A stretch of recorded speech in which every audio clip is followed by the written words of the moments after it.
Isaías 9. Isaías capítulo 9, versículo 6. Amém? Diz assim: porque o menino nos nasceu, um filho se nos deu, o governo está sobre os seus ombros, e o seu nome será Deus forte, Pai da eternidade, Príncipe da paz. Somente daqui, viu? Glória a Deus.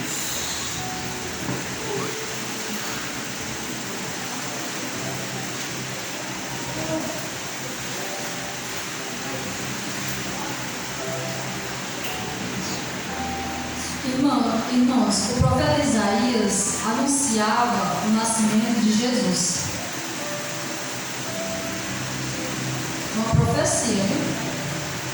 Glória a Deus. E este Jesus nasceria para quebrar o jugo da opressão e trazer paz sem fim. Por isso que ele é o príncipe da paz. E ele é mais Deus forte, Pai da eternidade. E aí vai, né, irmãos? Se a gente for falar aqui sobre Deus, né, e a sua natureza divina. Outra expressão, quando as escrituras se referem a Jesus, é filho de Davi. Os irmãos sabem dizer por quê? Só levanta a mão, quem sabe? Quando a gente fala, né? Quando o servo de Jericó falou: Jesus, filho de Davi, tem compaixão de mim. Porque, irmãos, ele veio da linhagem do rei Davi. Glória a Deus. E olha que coisa interessante, né? Muitos impuseram a realeza a Maria, né? Mãe de Jesus, sem base bíblica, sem alicerce bíblico. Mas Jesus descendeu de Davi através de José, seu padrasto. Mesmo Jesus não tendo nenhuma ligação sanguínea com ele.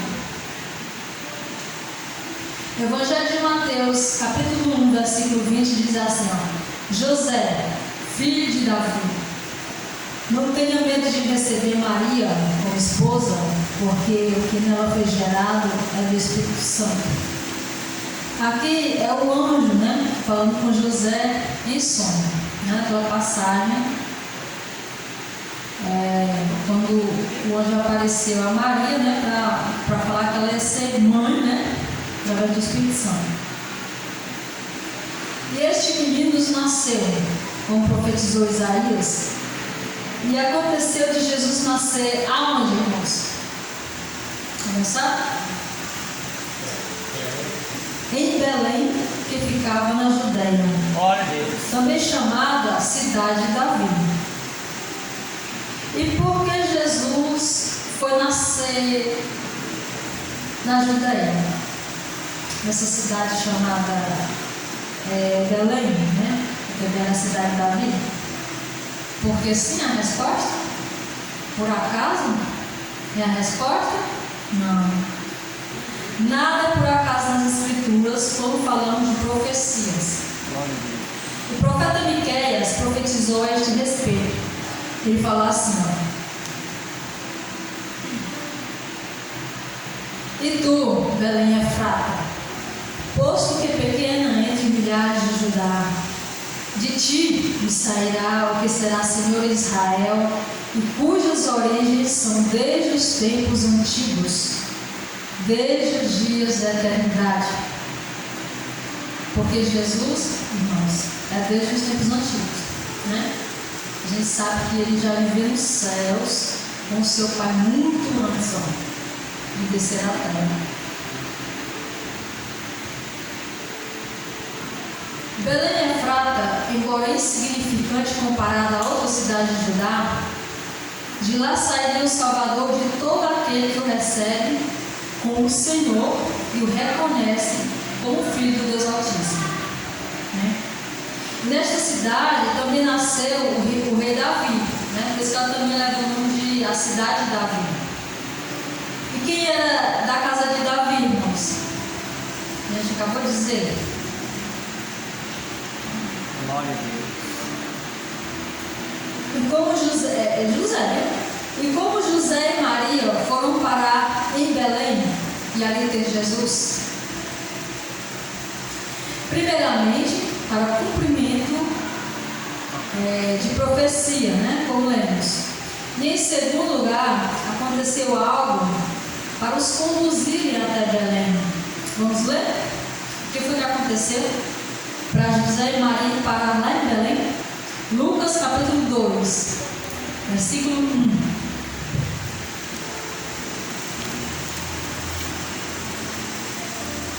Lucas capítulo 2, versículo 1.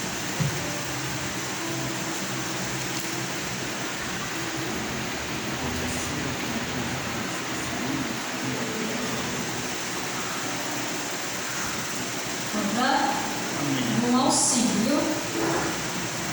Lucas capítulo 2, versículo 1 ao 5. Encontrar? Lucas capítulo 2, versículo do 1 ao 5. Que diz assim, ó, naqueles dias foi publicado um decreto de César Augusto, convocando toda a população do império para recensear-se. O primeiro recenseamento foi feito quando Quirino era governador da Síria. Todos iam alistar-se, cada um à sua própria cidade.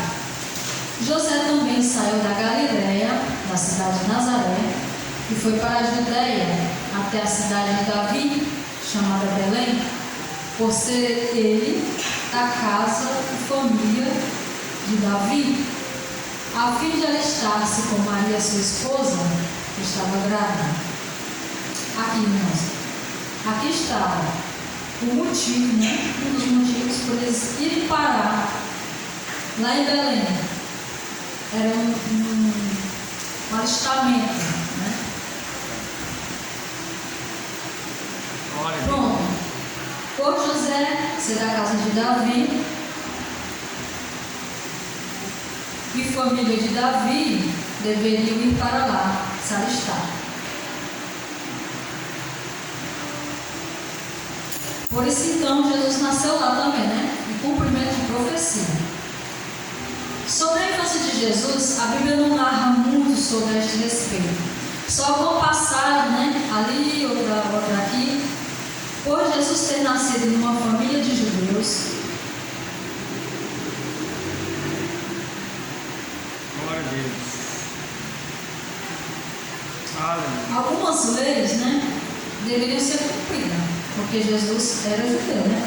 E uma delas é que ao 8º dia de vida, Jesus teria de ser circuncidado, como está na lei de Moisés, lá em Gênesis 17, versículo 9 ao 14.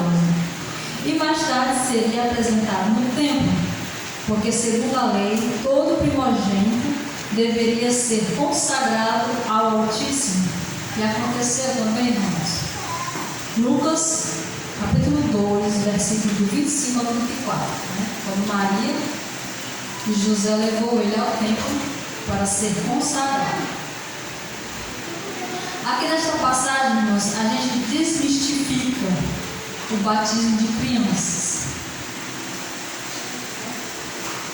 Porque o povo tem uma crença que quando nasce ele tem que batizar. Não, porque senão fica pagão, tá entendendo? Não, aqui não. Quando a Bíblia se refere a pagãos, se refere a pessoas que adoram outros deuses. É quando a Bíblia chama de pagão.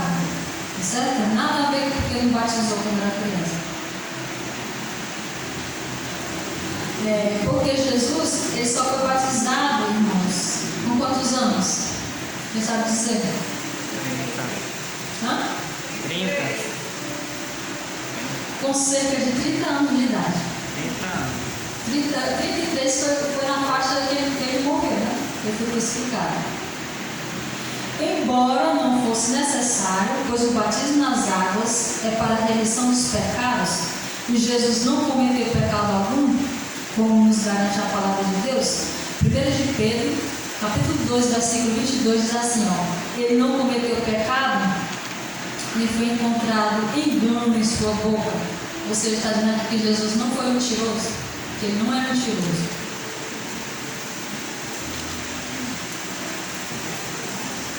Jesus, irmãos, teve uma vez que eu escutei uma comparação e eu achei engraçado, né? Porque Jesus, ele esteve aqui na Terra, né, por 33 anos, mas aí eu ouvindo essa comparação, eu gostei. É que nem que, vamos supor, um peixe de água salgada, né? Quando você vai fazer esse peixe de água salgada, você tem que colocar mais sal nele? Sim ou não? Não. Tem. Aliás, tem, né?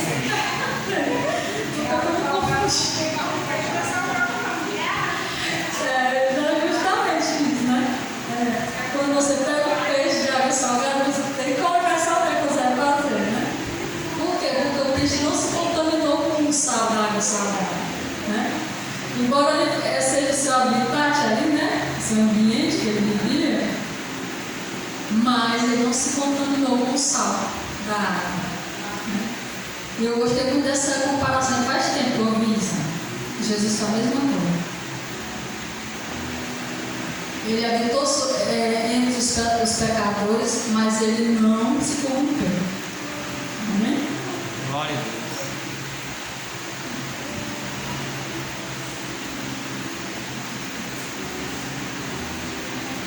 E como Jesus, devemos estar no mundo, mas não fazer parte dele, irmãos. Até porque também já somos batizados, né? E para a gente já ter passado pelas águas, devemos estar evoluídos na palavra de Deus e convictos do que queremos. Não somos mais leigos e nem agir como tolos. Deixamos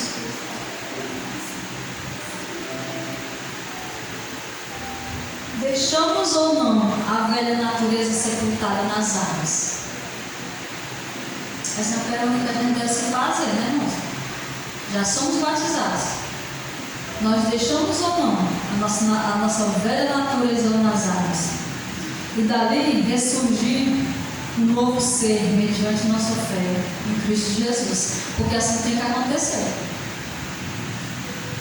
Quando a gente passa pelo processo do batismo, a gente tem que saber que a nossa velha personalidade ficou lá.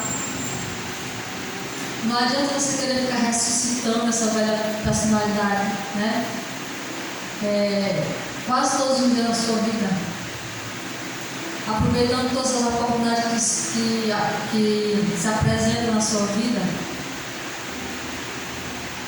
Porque Deus nos ensina, irmãos, como viver entre pessoas que têm diferentes condutas, grupos que têm diferentes tradições, e nós temos que ter sabedoria para lidar com essas questões.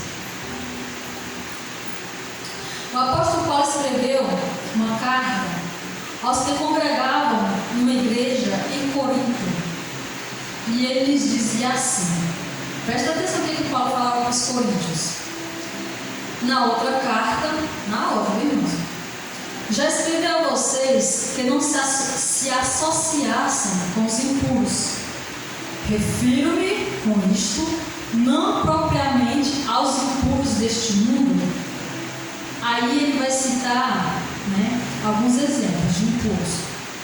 Ele vai dizer, aos avarentos, né, que são aqueles que fazem do dinheiro o seu Deus, né, o seu dinheiro é a sua força. Os ladrões, né?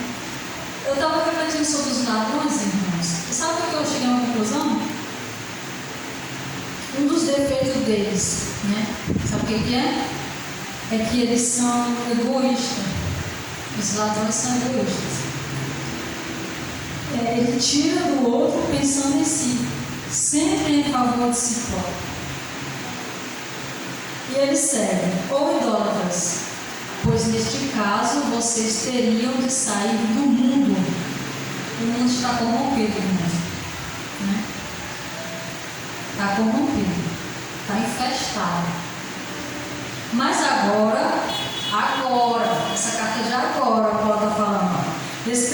vocês que não se associem com alguém que, dizendo-se irmão, for devasso, avarento, idólatra, maldizente, bêbado ou ladrão.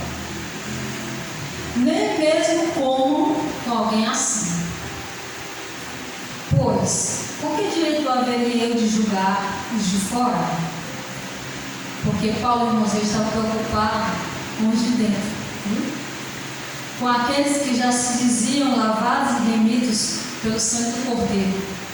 Era com isso aqui que ele estava preocupado, não era com os de fora, não. E ele continua: mas será que vocês não devem julgar os de dentro? Irmãos, eu creio aqui nessa palavra julgar, como Paulo fala, não seja no sentido de condenar, ou então apontar o dedo, tá certo? Mas no sentido de censurar, desaprovar, dar um freio na pessoa diante dos seus atos e das suas atitudes. Isto que seria o certo, nós corrigirmos uns aos outros. Ora, se nós somos os de dentro, não poderíamos censurar uns aos outros diante de algum erro cometido?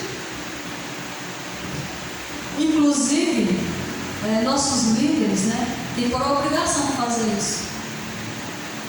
Assim como fez Paulo aqui, guiando os coríntios, em suas cartas. Mas muitos não aceitam a censura, a repressão e pedem para sair. Mas na verdade, esses que pedem para sair estão apenas antecedendo o que de fato deve acontecer. Isto é o que aconselha Paulo. E ele diz assim, irmãos, os de fora, esses Deus julgará. Os de fora. Aí ele prossegue e diz assim, expulsem o malfeitor do meio de vocês. É uma peneira aqui que Paulo está falando, irmãos. Uma limpeza. Porque para Deus, ele não tem meio termo para Deus, ou você é de dentro ou você é de fora. Ou você coloca os dois pés dentro, ou você coloca os dois pés fora. De que adianta você se dizer de dentro? Porque Paulo escreveu para a igreja, para os arrependidos dos seus erros do passado, para os batizados em nome do Pai, do Filho e do Espírito Santo. É isso aqui que Paulo estava falando. E daí você, se considera uma ovelha, mas uma ovelha rebelde. Paulo denomina como malfeitor aquele que está dentro da igreja e ainda anda cometendo pecados. Jesus não tem que se ajustar a nós, irmãos, ao nosso querer. Nós, por amor a eles, é que devemos nos ajustar à sua palavra, se quisermos alcançar a salvação. É simples assim.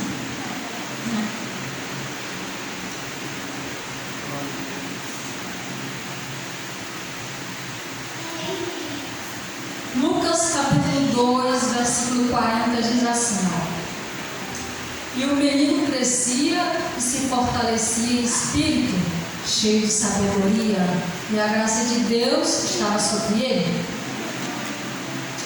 Aos 12 anos, Jesus estava entre os doutores do templo de Jerusalém,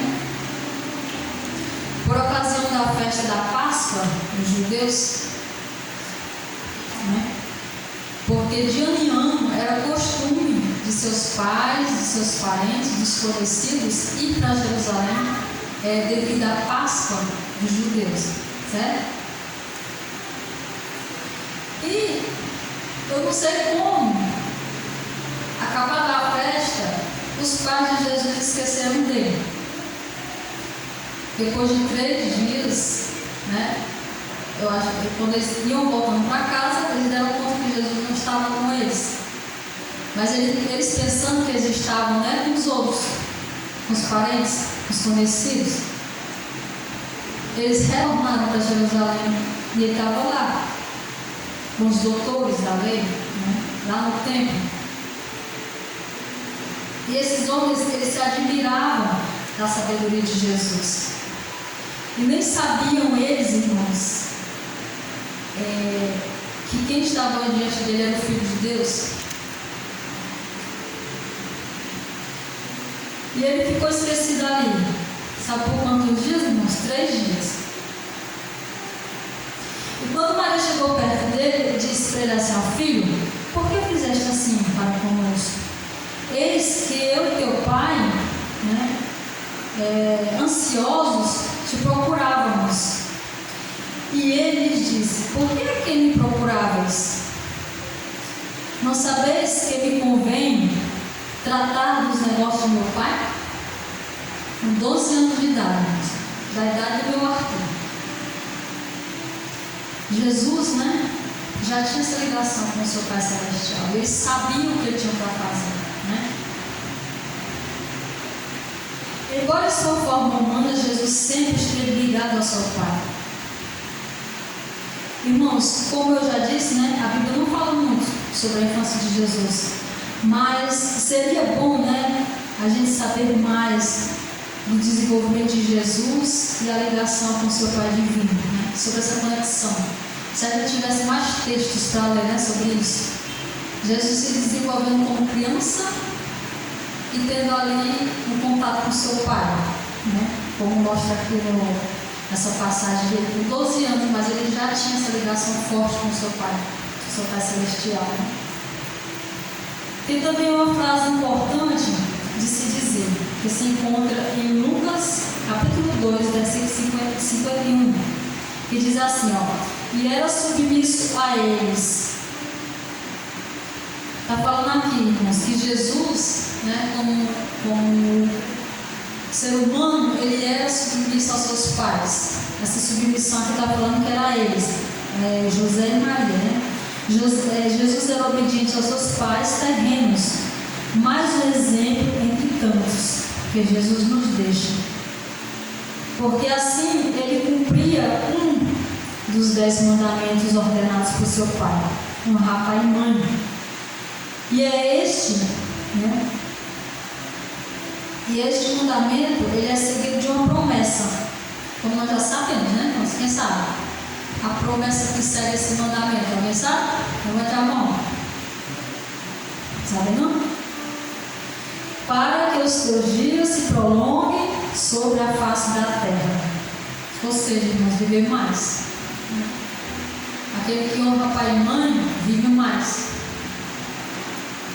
E hoje, muitos filhos crescem, primeiramente, irmãos, sem temor a Deus. E depois, sem temor aos seus pais. Tem muitas casas que ali que parece que quem é o pai é o filho, e quem é o filho são os pais.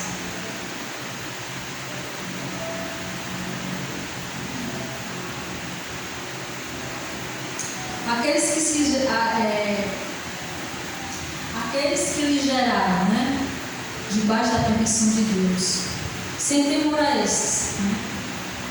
Mas nós, como pais, nosso primeiro dever é pegá-los pela mão e guiá-los até Jesus, conduzi-los. Esta é a obrigação nossa. Ou então, irmãos, às vezes eu fico pensando, né?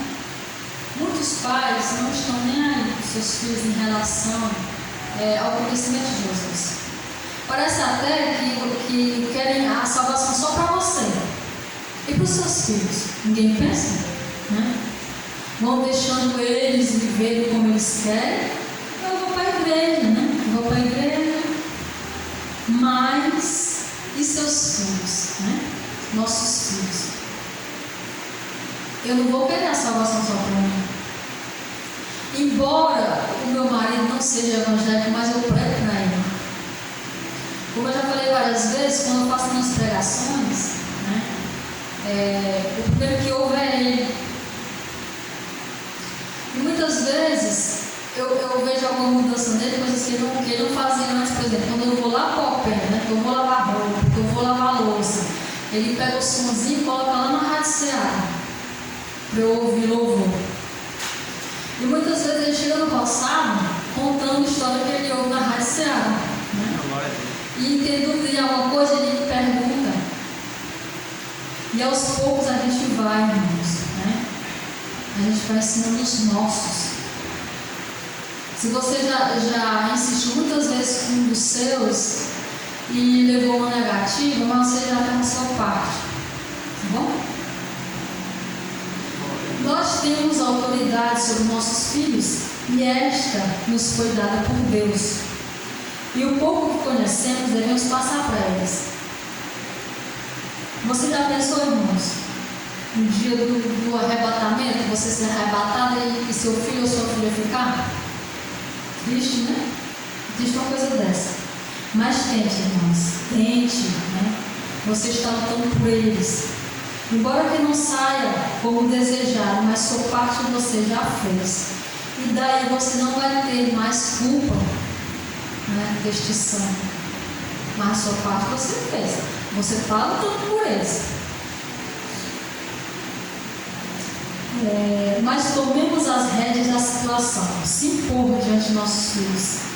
E isto, irmão, se impor diante deles é sinônimo de amor. Não é sinônimo de amor a gente deixar os nossos filhos viver da maneira que eles querem. Não é. Né? Porque tem muitas pessoas que falam assim: mas agora não tem mais como, tá entendendo? Mas é porque lá no começo, quando eles eram pequenininhos, você já foi afrouxando as rédeas. Né? Aí tem uma hora que não tem mais como domar.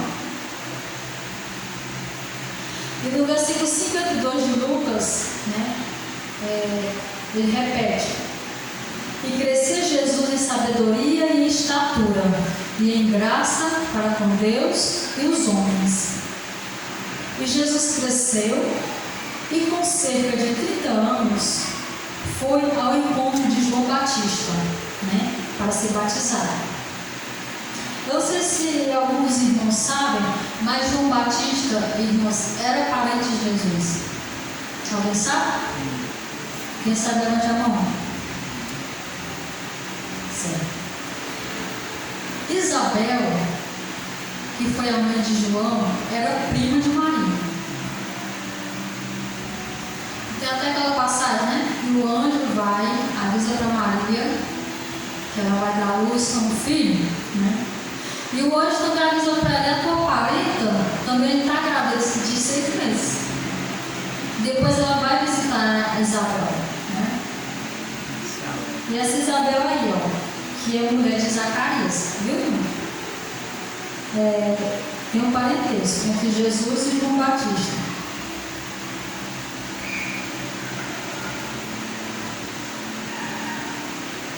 Ali no momento de seu batismo, né, o céu se abre e Jesus vê o Espírito Santo de Deus descendo como pomba, e a voz de Deus ecoando os céus, declarando que aquele é o seu Filho amado e que se agrada, né, que se agradava de sua obediência e de sua submissão. Glória a Deus. Após ser batizado, né, Jesus começa o seu ministério. É lógico que após Jesus ser batizado, tem a passagem da tentação, né, irmãos? Jesus vai para o deserto para ser tentado. Depois daí, Jesus aí começa o seu ministério.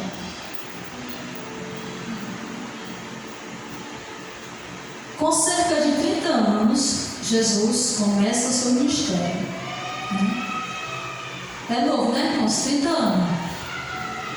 É mais novo que o meu irmão, o Hélio. Porque o Hélio, acho que ele tem 36, 37 por aí. Então Jesus começou o seu ministério com cerca de 30 anos. E começou por onde, irmãos? Os irmãos sabem?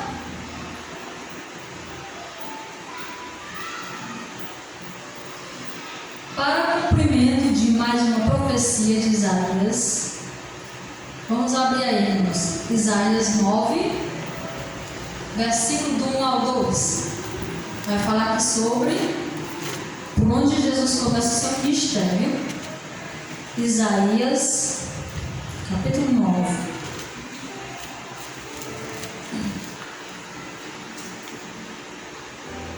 Versículo do 1 ao 2.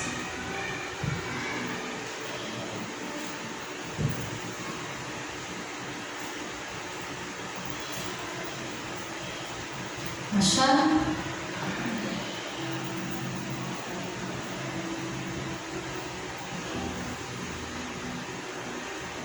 Versículo 1. Mas para a terra que estava aflita, não continuará a escuridão. Deus, nos primeiros tempos, tornou desprezível a terra de Zebulon e a terra de Naftali, mas nos últimos tempos tornará glorioso o caminho do mar, além do Jordão, Galileia dos gentios. Versículo 2. O povo que andava em trevas viu grande luz, e aos que viviam na região da sombra da morte, resplandeceu-lhes a luz. Somente até aqui.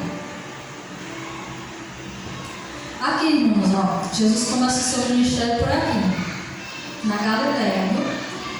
Terra de Zebulon e terra de Naftali. Para quê?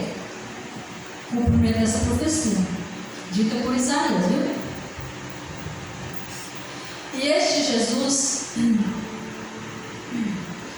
Jesus é esta luz para iluminar os pecados, para tomarem consciência e daí levá-los ao arrependimento.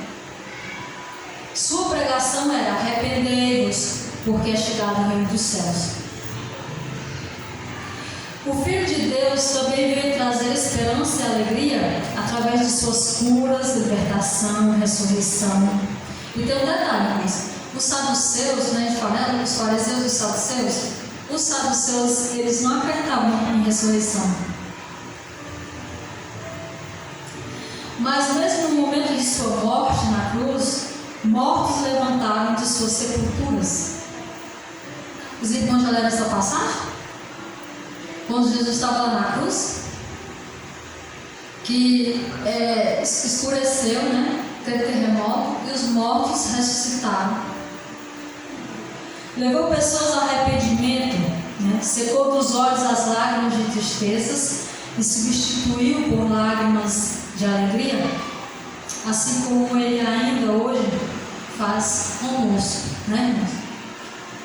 Muitas vezes Jesus seca nossas lágrimas de tristeza e substitui por lágrimas de alegria em nossas vidas. E Cristo concluiu o que lhe foi confiado pela parte de seu Pai, percorreu vários lugares, passando por adversidades, enfrentou autoridades, homens poderosos, né? Mas seus poderes eram limitados, e hoje estão dentro de sepulturas, esperando o juízo da parte daquele que é a autoridade suprema. E em suas mãos estão as chaves da vida e da morte. E daqui por diante, a gente conhece muito bem, né, irmãos? O processo da história de Jesus. Foi preso, crucificado, permaneceu morto por 3 dias, ressuscitou e hoje se encontra no seu trono, à direita de seu Pai Celestial.